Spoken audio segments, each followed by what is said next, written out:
Hello my friends and welcome. Let's go straight to the front lines update because we have some of the changes. Russia continued their assault on Avdiivka, for now unsuccessfully. From this military map we may see that they're almost near to Stepove and Berdichi. However, in reality Russia stopped somewhere near to the railroad which is coming from Avdiivka. We even have the video of the ambushed Russian armored vehicles in this place. Let's watch it. This is the first part of the Russian convoy. You can see probably those couple of the BMPs they have. Also, as usual, they carry infantry on board, just on the top, and this armored vehicle was hit probably by the FPV drone. So Russians understood that they need to retreat, they've been spotted, so they start to pull back, and there was the other strike on this armored vehicle. There was the fire on both of those vehicles, but they continued their way out, miraculously. However, they lost their infantry over there.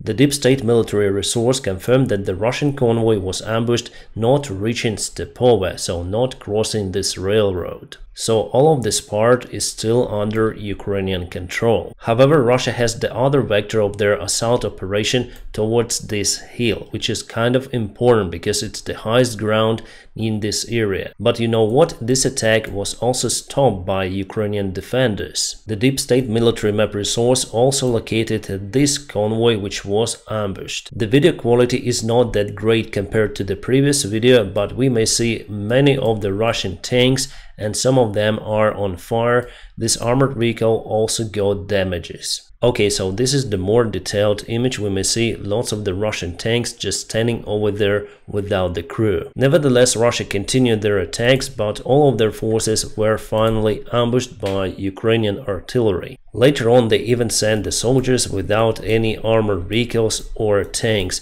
It was the suicide mission for them. So Russia lost many of the armored vehicles and tanks in their attempts to get Avdiivka under control. This cannot continue forever. They have the limit and the number of resources which they may potentially use for those attacks, unsuccessful attacks. But the Russian generals are very dumb and stupid. That is why they still continue and continue, because they have the order from Putin himself. The second army in the world eagerly wants to get Avdiivka under control, just one small town. And as you can see, it just buries their army. Probably that is why Ukraine waits with attack on the south, because first of all we need to get rid of the Russian assaults near to Avdiivka, causing them severe losses, and after that obviously Russian army will be weaker than before, so Ukraine may continue the counteroffensive actions. However, today we have some of the success on the south, but I'm gonna speak later about it.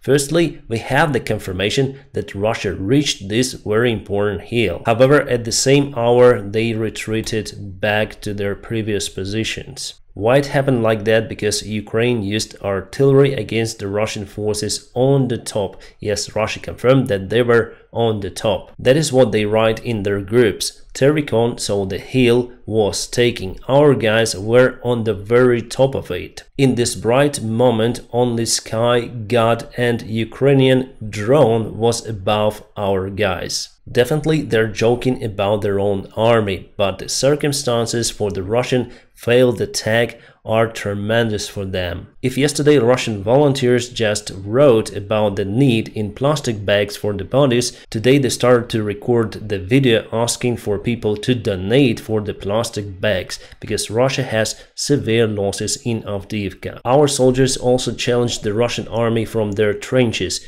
It means that Russians were able to reach the Ukrainian defense positions, which is not really good. Yet for now, Russian army was stopped over there. By the way, my friends, all of the full videos about the actual cases like that are available on my Telegram channel.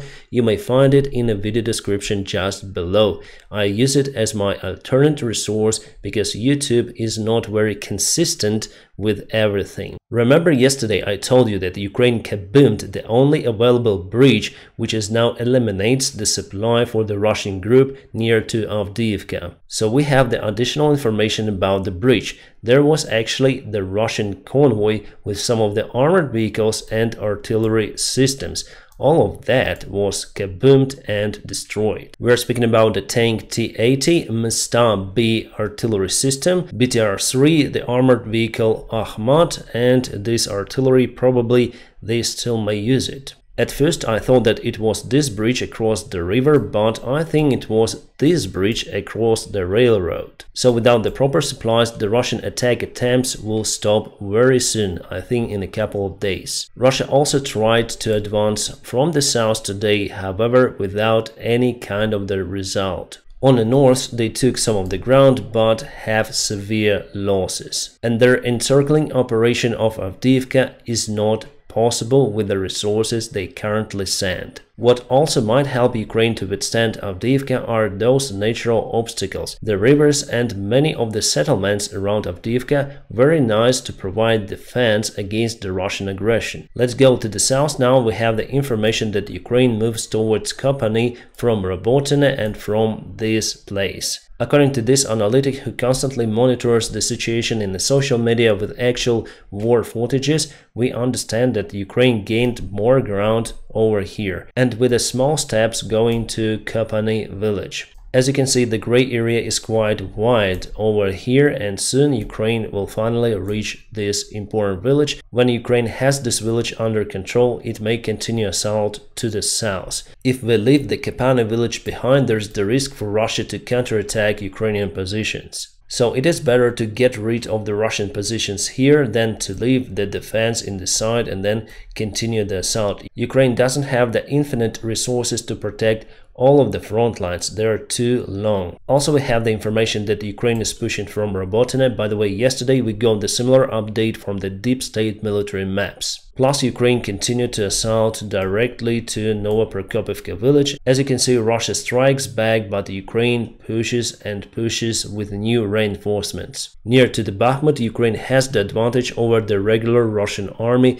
Ukrainian drones were spotted far behind the front lines. However, Russia also strikes back with some artillery. Nevertheless, Ukraine gains the ground, performing the combined attack using many of the brigades. Now Klishivka and Avdiivka are well secured against the Russian assaults. The next step is to reach Avdiivka village or Opytne on the north. And this is the advancement of Ukrainian army for one day. Russia continued to use their unique weaponry Solntsepek with barrel shells. The downside of this artillery, let's say, is the very short range of it, not more than 7 kilometers. Because of it, it might be reached by any sort of the drone or the artillery systems. Basically, that is what happened to that system. All of the missiles exploded and it was just buried, ground leveled, kaboomed and totally kaput. We also have the combat images from the Zaporizhia direction, the advancement of Ukrainian army.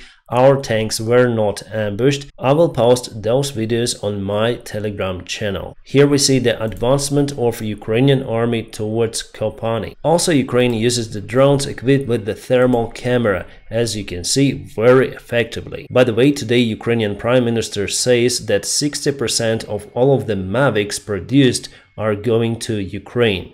It's interesting. I think mostly we're speaking about the Mavic 3. Ukraine continued to use javelins. This is near to the Bakhmut, the area where Ukraine advanced just recently, close to Avdiivka and Klishivka. The new modernization of the Russian self-propelled artillery system, Msta-S. As you can see, they turn it to, as we call, izbushka. Looks like the cabin in the woods, and with this very high silhouette, it's very easy to spot this thing. They use the tree trunks to protect this thing against the drone attacks. Well, in some certain cases it might actually help, especially this build-up on the top. But the look of this Frankenstein is outstanding. The good thing for Ukraine that according to the recent statistics, we start to use more artillery shells compared to the Russian Federation. It happened for the first time since the start of this full-scale war. Russia used tremendous number of the artillery shells at the very beginning of this war, but now they declined. I think that in this period of time I say that Russia has the big problem with the shells. Actually, most of the people didn't believe me because they thought that Russia has lots of the shells in their storages, but mostly by that time they had already used that stuff or sold it to the other countries well before. In the Russian army, what you have on the paper is not always the same with what you have in the storages. Usually it's not the same. However, now I predict that this picture will be something like that and level off at this point and then will continue to decline because Russia gets the new resources from the North Korea and Iran. From the North Korea, they'll have those particular shells for artillery. But even with that help, they will never reach those figures. How do we know that the North Korea provided the ammunition for Russia, including artillery? We have it from the official report from the United States. They say that North Korea sent around 1,000 of containers full of weaponry to the Russian Federation. This is the unprecedented number. We have this report from the national security official John Kirby. The containers went all across Russia to Rostov-on-Don Oblast. That is why we also need the immediate military support of Ukraine. Luckily, we have it from many of the countries. We have the report that finally in a few days Ukraine will obtain the JLSDP missiles, or the gliding bombs you may call them. The principle of operation is the same as for JDAMS-ER that we have, but this thing is launched from the HIMARS rocket artillery system. It is not very big, by the way, but it may cover the distance up to 150 kilometers. It's around 94 miles. Quite impressive for this toy, and it is made in cooperation between Saab and Boeing. The supplyment of those tools, I think, was announced half a year ago, and now finally Ukraine gets them. Sorry for the watermark, I took it from the Russian Telegram channel. So here we have the Russian modern ship and there is the smoke. So you may say that it is the confirmation that it was hit by some sort of the drone boat, and indeed Ukraine officially says that it targeted two of the Russian ships, which are basically the same. The name of this one is Buyan M, and from what I see, I'm not sure that it's been targeted by some of the drone boat or something.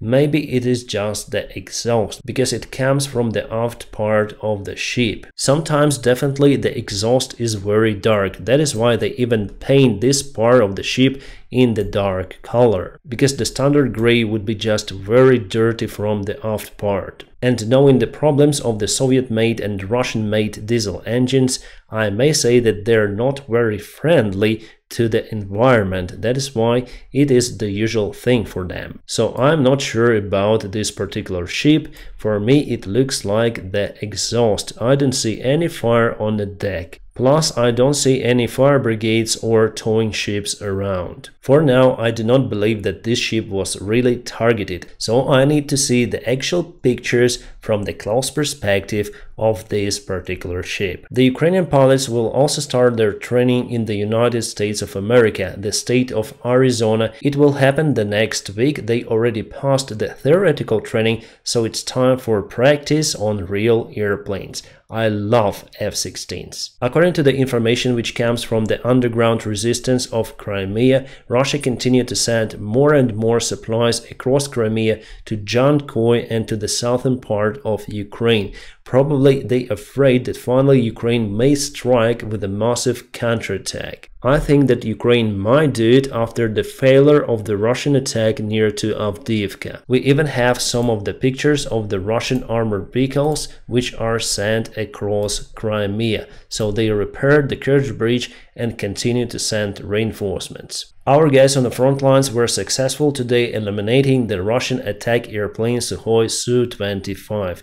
Awesome job, guys. Okay, the Russian officials today said that the tests of their Burevestnik cruise missile went successfully. This is the first cruise missile in the world equipped with a nuclear engine. Russia says that the range of it is unlimited and it may stay in the skies for months and even years. This fairy tale may sound great for the Russian village public, but I have the master's degree in aviation engineering, so I know how the engines work. So here they say that they have the compressor and turbine, the scheme of the standard jet engine. But as for the fuel, they use the fission reaction. Well, actually, I'm very surprised that they put this picture of the engine, because they will be just busted, because they need oil to lubricate the bearings of all of those moving parts. They should have at least two of the bearings. One is here, one is here, and even on the best modern engines you just cannot lock the oil in those bearings.